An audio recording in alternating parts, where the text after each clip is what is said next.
what we've seen in round 9. I'm going to turn up the volume a little bit. Oh, yeah.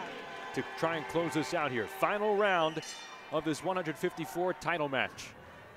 This has been a cool atmosphere. Obviously, yes. Limited capacity. This place is able to hold close to 4,500. It would have been a lot more than that. It would have been well over 6,000 with the floor seating here. But again, COVID protocol, state of Michigan allowing 375 people inside here tonight as they watch Flint, Michigan's most decorated athlete in history. And there's a lot to choose from.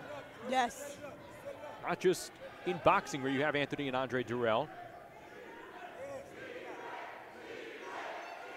Plenty of other multi-sport stars coming through as well. Mark Ingram, Mateen Cleaves, Michigan State basketball great, JaVale McGee. But here, Flint, Michigan, it is Claressa Shields' hometown. And after 10 rounds of going all out, none of them have said or even given a glimpse of any type of exhaustion, tired, dehydration. Zero. Zero. 50 seconds to go in this title fight here on pay-per-view. Claressa Shields, Maria of Decarie. Left hook from Shields, which was so prominent in that fight against Ivana Habazi. Not as much here, doing more work with that right cross. But here, connecting on some combos in round 10 against Maria of Decarie. We can definitely see a much more refined technique on Claressa. And we got to give credit to Coach Cooper because that was the intention for the last year. Can we coin it bait and wait? Yes. Bait and wait? Does that work? Yeah. Okay. And her patience today, sitting and capitalizing. Winding down, last few seconds. And those two go the distance here in this welterweight fight. And that is beautiful to see at the end of this title fight and at the end of an unprecedented night for women's boxing. Claressa Shields running away with this 10-rounder. And in a perfectly fought fight. I mean, technique was there, fight plan, she adhered to everything, emotionally, mentally, she was focused. You'd be floored if it wasn't a clean sweep on the scorecards. Yeah. Would you? I would be floored, yes.